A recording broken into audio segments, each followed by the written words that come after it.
Welcome to my YouTube channel.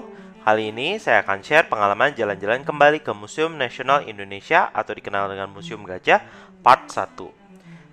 Museum ini dikenal dengan keberadaan patung gajah di depan gedungnya. Ini adalah patung gajahnya. Berikut adalah tampak muka dari Museum Nasional. Sebenarnya saya udah pernah berkunjung ke Museum Nasional ini beberapa tahun yang lalu sebelum terjadinya COVID dan kebakaran. Kali ini saya tertarik untuk berkunjung kembali ke museum ini karena telah direnovasi semenjak terjadi kebakaran. Patung gajah ini adalah pemberian dari Raja Siam atau Raja Thailand ke Indonesia. Teman-teman bisa menuju ke museum ini dengan mudah. Bagi teman-teman yang menggunakan busway, tinggal turun di halte busway Monas dan tinggal menyeberang dari situ. Lokasinya nggak jauh dari pusat kota ya, di depan Museum Nasional. Kemudian teman-teman perlu membeli tiket masuk. Kali ini setelah renovasi, tiket masuk untuk dewasa Rp25.000, sementara untuk anak-anak adalah Rp15.000. Sebelum masuk saya beli dulu tiket masuknya. Nah, jam buka museum itu sendiri adalah Selasa sampai Kamis, jam 8 pagi sampai jam 4 sore, Jumat sampai dengan Minggu, jam 8 pagi sampai dengan jam 8 malam. Hari Senin dan libur nasional tutup ya. Jadi, jangan datang ke sini. Ketika saya berkunjung, yang membuat saya surprise adalah banyak sekali juga wisatawan lain pengunjung museum datang. Biasanya saya kira museum-museum di Jakarta itu sepi pengunjung. Kebetulan saya datang ketika hari Sabtu pagi sekitar jam 10 pagi dan sudah banyak orang berkumpul dan mengunjungi museum ini. Tidak hanya anak-anak yang lagi ada tugas untuk wisata atau pelajaran sekolah. Seperti teman-teman ketahui bahwa museum ini baru saja selesai direnovasi karena adanya kebakaran di bulan September 2023.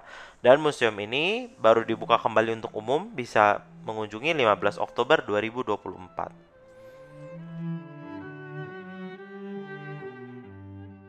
Saya penasaran akan berubah seperti apa kondisi dari museum ini dan seberapa parah sih kebakaran yang sempat terjadi itu dan bagaimana benda-benda peninggalan bersejarah yang ada di museum ini. Apakah masih ada yang tersisa? Bagaimana kondisinya sekarang? Ayo kita cek dan tonton terus video saya selanjutnya.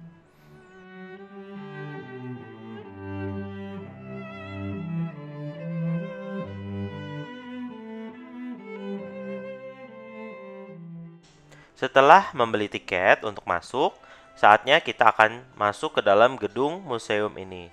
Saya masuk dari area luar sini yang bentuknya tiang-tiangnya seperti tiang-tiang khas bangunan Romawi. Nah, seperti teman-teman tahu, di beberapa barisan bangunan sebelah sana ada gedung Mahkamah Konstitusi juga memiliki ciri khas adanya pilar-pilar Romawi seperti ini. Nah, ini kalau misalnya di gedung MK katanya ada 9 karena menyimbolkan 9 dari hakim Mahkamah Konstitusi. Teman-teman tinggal membawa tiket yang ada QR code-nya dan masuk ke situ dan scan supaya pintu otomatisnya bisa terbuka. Oh ya, buat teman-teman yang membawa barang cukup besar menggunakan tas ransel dan sebagainya, oleh petugas akan diarahkan untuk menitipkan tas ransel tersebut. Jadi di sebelah kiri dan kanan dari tangga tersebut yang teman-teman lihat dari tangga masuk, itu disediakan tempat loker penitipan barang. Jadi teman-teman nggak usah bingung, nggak usah dibawa, barang yang beratnya bisa dititipkan di situ dan gratis. Jangan lupa nanti ketika selesai keluar untuk mengambil kembali barang-barangnya.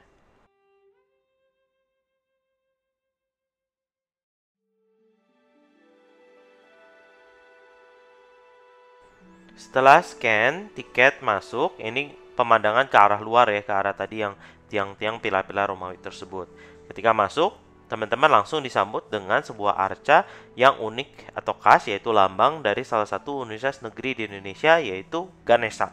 Yaitu patung berbentuk badannya itu manusia, namun kepalanya adalah gajah, tangannya ada 4. Ini menyembolkan dewa ilmu pengetahuan. Konon katanya Ganesha merupakan anak dari Dewa Siwa dan Dewi Parwati dan merupakan dewa dari ilmu pengetahuan. Teman-teman jika tertarik bisa browsing dan melihat keterangan yang ada di bawah setiap patungnya. Dibandingkan dengan ketika saya pertama kali berkunjung ke Museum Nasional ini, setting dan penempatan dan juga pencahayaan di ruangan ini cukup menarik dan modern ya. Jadi teman-teman bisa melihat patung-patung dengan jelas, pencahayaan lampunya LED-nya juga bagus. Kemudian ada berbagai arca dewa-dewi di ditempatkan melingkar di sekeliling ruangan utama dan tidak tampak terlalu penuh ya. Dulunya itu sangat penuh. Bagi teman-teman yang tertarik nanti bisa lihat video-video lain yang menunjukkan kondisi sebelum dilakukannya renovasi. Mayoritas dewa-dewi yang ada di sini merupakan dewa-dewi agama Hindu ya. Gitu Trimurti, kemudian ada Dewi Parwati, Dewa Ganesha dan lain-lainnya.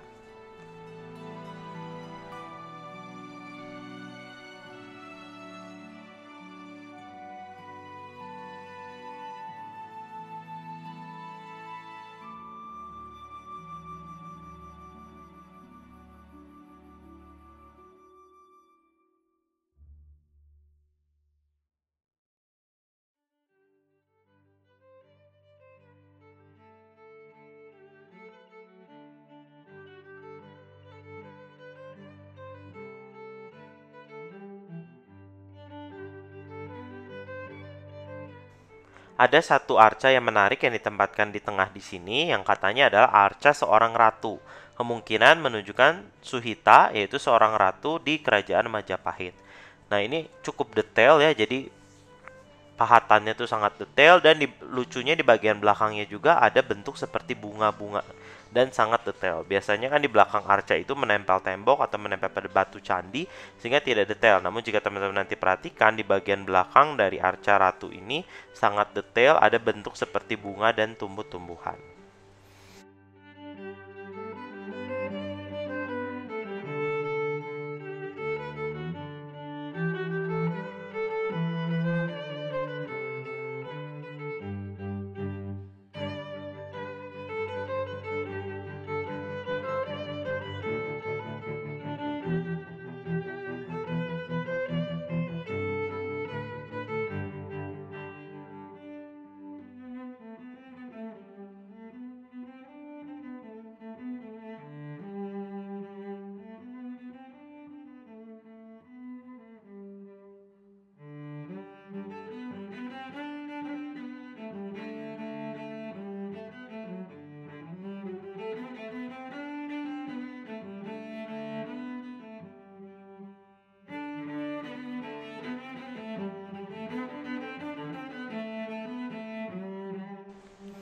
Setelah melihat arca-arca yang ada di gedung masuk utama ini, kita akan menuju ke area lapangan atau taman tengah. Sebelum itu, kita akan melihat suatu arca yang bentuknya raksasa sangat tinggi, 2 meter lebih, merupakan arca Bhairawa Buddha, dipercaya sebagai perwujudan Raja Aditya Warman, dan ini merupakan sinkretisme Tantrayana, yaitu perpaduan agama Hindu dan Buddha. Uniknya teman-teman bisa lihat di bagian bawahnya itu ada tengkorak-tengkorak ya, tengkorak-tengkorak manusia gitu. Nah, ini teman-teman bisa lihat lebih detail nanti di post adalah keterangan dan informasi dari arca tersebut. Sebaiknya teman-teman datang ke sini dan lihat sendiri bagaimana besarnya si arca ini. Nah, ini ada perbandingan orang yang lewat di sini dan ini kondisi arcanya. Bisa 2 kali tinggi orang rata-rata Indonesia. Dan menghadap ke arah belakang ke taman tengah dari Museum Nasional.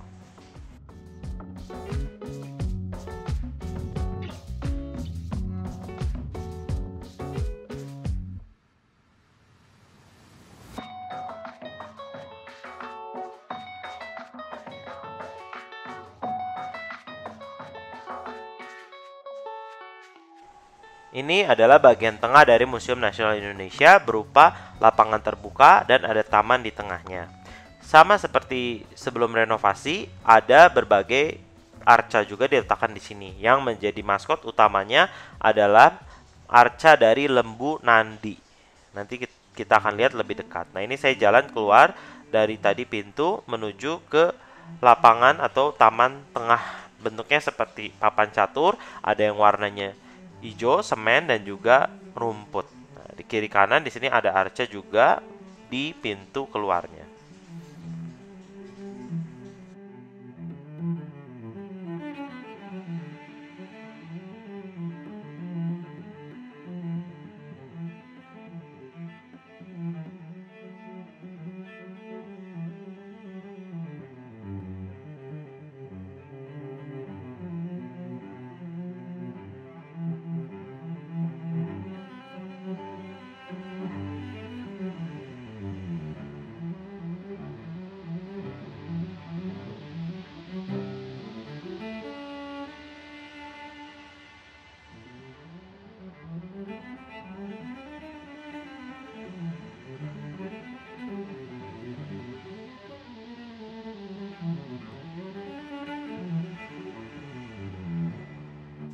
Nah, ini kita dekati, ada salah satu arca di sini, yaitu arca yang bentuknya binatang, yaitu lembu nandi.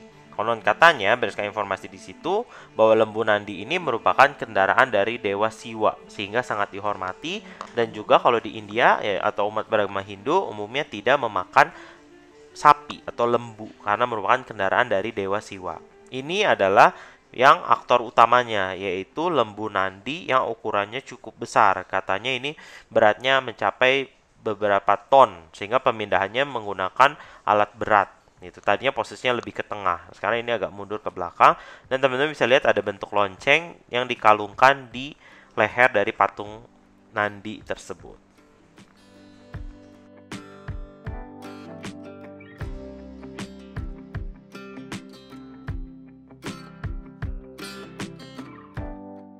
Sengaja saya berikan view 360 derajat dari lembu nandi ini, teman-teman, supaya bisa lihat kondisi di depan ya, menyerupai sapi bentuknya dan menggunakan kalung.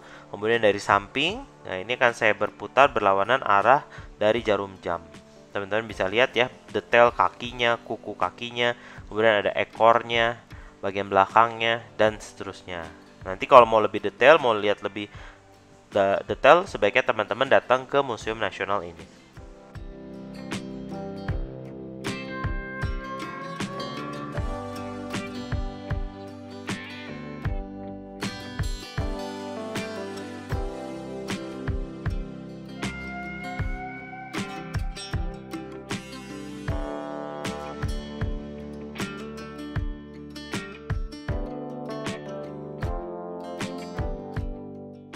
Selain ada arca lembu nandi, di sini juga di taman tengah ada arca Dwara Pala. Umumnya berbentuk raksasa, ditempatkan di samping pintu masuk ya, suatu candi atau suatu bangunan penting yang merupakan arca atau kita sebut sebagai penjaga pintu.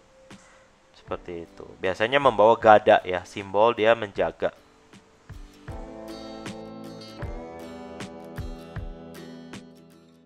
Karena cukup banyak saya videoin di sini, dan nanti kita akan lihat kondisi kebakaran, sisa-sisa kebakaran dari Museum Nasional ini dan bagaimana artefak yang tersisa. Tunggu part keduanya. Terima kasih telah menonton part pertama ini. Bye bye.